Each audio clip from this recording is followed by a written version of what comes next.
Welcome to Under the Covers. I am your host, Siren, and tonight I am your guide through the depths of the darkness. Pour yourself a drink, do some gardening, and curl up under the covers as we surrender into the abyss. I found a disturbing tape that my wife and her ex-husband filmed on their wedding night. My name's Jose, and I, 49 male, have been married to Kelly, 42 female, for 6 years. We met at Mexico City International Airport in 2014. Both of us were waiting in a restaurant for a late-night long haul to London. The pretty stranger quickly clocked my black epaulettes, each bearing 4 yellow stripes, then swiveled in her bar stool to smile at me. It was an unconvincing smile. I remember that. She looked like she'd been crying. I also remember her asking, "Are you flying somewhere far, far away?" When I answered, Kelly smiled and revealed that she would be one of my passengers. I don't remember much of my response, truth be told, but I quipped about her being in safe hands because I'd just read Flying for Dummies, and she laughed politely as if it were the first time she'd heard that joke. In all honesty, as scummy as it seems, I wanted to impress her. She captivated me. I still remember every last thing she said, even after all these years. Oddly, however, I only have fuzzy memories of my own words. Even my mother used to tease that Kelly had put a spell on me. Anyway, without being prompted, the sullen woman told me her story. That she'd booked an early flight home in the middle of her honeymoon because her husband, Michael, wasn't the person he'd promised to be. He was an abuser, a liar. And he's making me tell lies too, she said. He emptied me. That bizarre and unsettling choice of words would ring in my head for the next decade. And only yesterday, after finding and watching that cursed tape, did I finally understand what Kelly meant. I think 10 years ago, she might have been warning me to stay away from her. I think that had been a glimpse of the real Kelly. But I'm not making sense. Let me explain. Everything could have ended with that conversation. We could have parted ways. I wish we had. But I was compelled to see Kelly again. I know that's awful. It's not a habit of mine, falling for a married woman. I just felt something indescribable. Something now I realize may not have been butterflies at all. I had a week in London before the return flight to Mexico. During those 7 wonderful days, I frequently met up with Kelly at her hotel. Said that I'd had to check on her. She was too frightened to return to her hometown in Cambridge, as she believed that Michael would be waiting for her. And she ignored my pleas to report everything to the police, which, I'll admit, seemed strange even at the time. We quickly formed a bond, and things didn't end when I returned to Mexico. I visited Kelly every time I flew to England. After she moved to Brighton, a month later, I started taking the train to her new apartment. Believe it or not, I once took a short-haul flight from Paris to London just to see her. A year later, when our relationship inevitably became something more, I'd already made the decision. I wanted to move to England to be with her. I'd been training to become an airport technician, and I secured a job at Heathrow in 2015. By early 2017, Kelly and I had bought a house together. In 2018, we got married. I'm obviously fast-forwarding through the ins and outs of our relationship, but Reddit isn't built for essays, is it? I'm here to tell you what I found yesterday morning whilst tidying the storage cupboard. Kelly's clusterfuck of clutter, as I like to call it, came tumbling out of the open door and washed over my feet. A stark reminder that weekends shouldn't be wasted on chores. If I'd been relaxing on the sofa, I might not have discovered what I had discovered. Maybe Kelly would have disposed of her own clutter, and we would have lived happy 50 years together. But I was the one wading through the puddle of forgotten belongings. And what caught my eye during the tumble was a camcorder, surfing atop the junk heap, which spilled out of its bag, and it landed at my feet. I picked it up and chuckled. I knew Kelly and I were old, but not that old. I had no idea that she owned such an ancient relic. And curiosity got the better of me, obviously. Who wouldn't want to check out the contents of a spouse's dusty tape locked away for who knows how many decades? When I plugged in the device to charge it, an error message displayed on the ancient screen. I thought I'd been thwarted by tape or hardware degradation.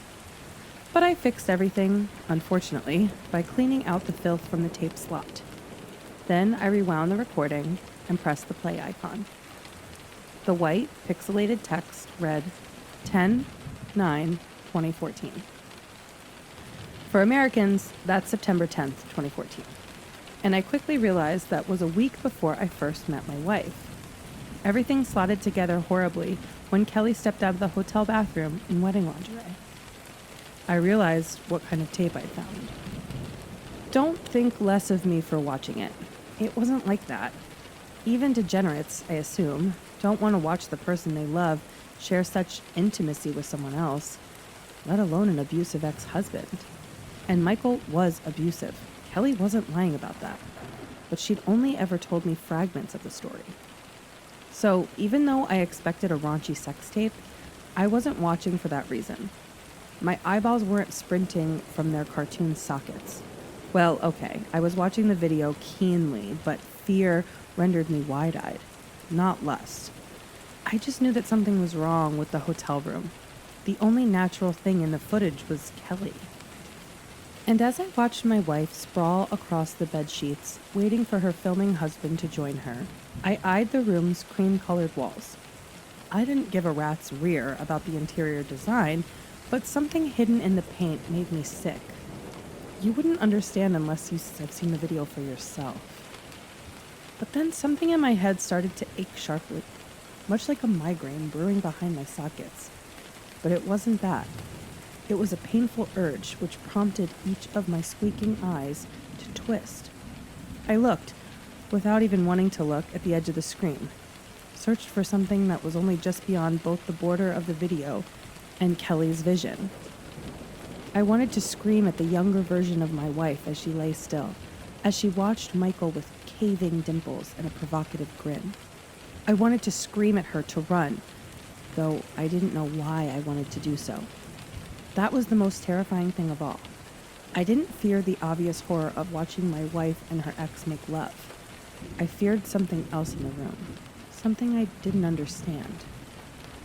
"Get rid of the camera," Kelly whispered before wagging her index finger in a come-hither motion. Michael's heavy breathing was not the breathing of a lustful man. It was the labored breathing of something hungry, hungry in a way that neither food nor sex could satiate. "We need to preserve this moment," Michael said. Kelly rolled her eyes. "Is that right?" In response, the man stopped breathing, and my wife's face changed. Her sultry smile morphed into not a frown, but downturned lips. Lips hanging open in the same horrified expression that I must have been wearing while watching this video.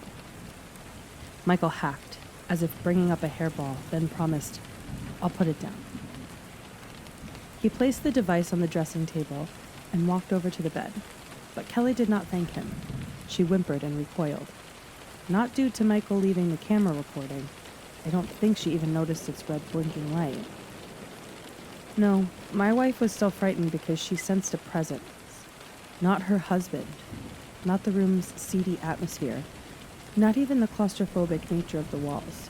She sensed the same thing that I sensed, though neither of us knew exactly what we sensed. "I'm not in the mood anymore," Kelly whimpered as Michael climbed into bed. He hushed her, stroking the backs of his twitching fingers against her trembling skin. "Don't be like that, darling. It's time to consummate." Then Michael gasped like a punctured tire and shot his head towards the empty corner of the room. He nodded slowly, but neither I nor the recorded version of Kelly saw what he saw. "If I must," he told the empty air. Then came something I still don't know how to explain. The plaster rippled as something behind the wall pressed against it, tried to get out, like a hand forming a shadow puppet. Something about the shape was illusory.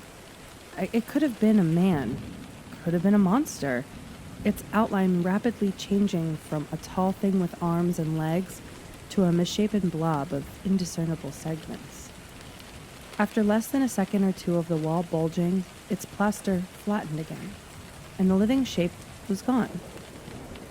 Kelly screamed in synchronicity with me, but she hadn't even noticed the anomaly. She was staring, unblinkingly, into her husband's eyes. "What's wrong with your face, Michael?" she cried. What terrified me was that even when the camera caught his face, I didn't see any supernatural change in Kelly's former husband. Didn't see anything other than a very human man.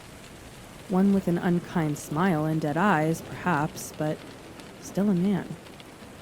However, Kelly saw something. Something I didn't. Still, all of that pales in comparison to what happened next. Michael thrust his hand into Kelly's open mouth, prompting her eyes to open just as widely. Her husband's whole forearm plunged into her jaws, muffling her series of screams. Then my wife wriggled and squirmed as Michael propelled his upper arm down her throat, pushed deeper and deeper until his shoulder met her lips. Another impossibility followed, one that I still don't know how to put into words. Michael pulled his arm out of Kelly's mouth, and when his fingers resurfaced, they were holding something. Not my wife's innards, not the innards I had expected at least. There wasn't a speck of blood on the man's hands, but a wet, translucent film. It looked like either saliva or lubricant, but again, that wasn't what horrified me. Michael's fingers were clutching the hair of a human head, a head sitting at the top of Kelly's throat, like some wretched birthing canal. My wife's lips opened unimaginably wide as mine did. I gawped in incomprehensible horror. She gawped simply to make room for what the adult head needed to emerge. Then gawped wider in a free set of shoulders and a torso. I uttered an entirely silent scream, believing that, if I were to produce even the tiniest sound, something from within the footage would hear me in the future. But a slight whimper escaped once I identified the head. It was Kelly. A cloned version of Kelly was climbing out of her lips. Some fleshy Russian doll. The younger version of my wife was birthing an exact replica of herself. And the clone was screaming too, for it didn't ask to be born. The original Kelly's skin started to crinkle, crease, and shrivel into something smaller. The clone undressed, shed her former skin, reduced the original Kelly to a silky dress that dropped onto the duvet. Then the clone, the new Kelly, fell into Michael's arms, and she eyed the empty skin suit behind her. She may have been screaming through those open lips, but a white sound was drowning all other noises, a prickly static that dug into my flesh. That maddening racket was accompanied by a gangly shadow moving across the wall out of the hotel room's entryway. A shadow with the vague appearance of a man, but the tape cut out before the stranger came into view. Heart on my tongue, I hurried and thrust the camera back into the bag and tossed it against the back wall of the cupboard. And mere moments later, there came a sound of my wife's car pulling into the driveway. So I tried to compose myself, tried to forget the hellishness I had just seen on her old wedding tape. I looked out of the window at the driveway. She wasn't in the car. And when I turned back to the kitchen doorway, I screamed. There Kelly stood, hounding me with blank eyes and tight lips, with a face horribly white, yet no whiter than usual. I realized I was simply seeing her true self. It had only taken me 10 years to open my eyes. "How did you come indoors so quietly?" I tried to ask, though nothing but a series of hoarse whispers sounded. "Jose," Kelly began, before lifting the camera bag she'd inexplicably acquired. "We were meant to be decluttering, darling. Why would you want to hold on to this?" I tried to answer, but I was startled by my wife's sudden steps towards me. A solitary step followed by a gasp and a jolt, much like her ex-husband in the video. Then Kelly looked towards an unoccupied corner of the kitchen and said, "If I must." Upon hearing the echo of Michael's haunting words, I ran, barged past my wife, who seemed either unprepared or unbothered by my escape. I ran out of the house, leapt into my car, and drove away from my life. I've been on the road for more than a day, stealing bursts of sleep in service station car parks. It's currently 2 a.m, but I was just woken up by the sound of white noise. Not from a playing video, but from the world around me. The static drowned everything for one horrendous minute. I didn't want to look out of my driver's window, but there also came that familiar strain behind my eyes, a coded warning from my brain. And when I sat up to look outside, I locked eyes with a large truck, parked a couple spaces to my right. That was when I yelled until my vocal cords gave out. The side of the vehicle rippled in much the same way as the wall of the hotel room, rippled to form the outline of a man inside the storage compartment. He was pressing against the truck's side, trying to push through the metal. The shape quickly lost its definition, and then it became nothing at all. All that remained was an abandoned truck in the near-deserted parking lot. I don't know what to do. Please help me before this thing finds me, before it pulls something out of me.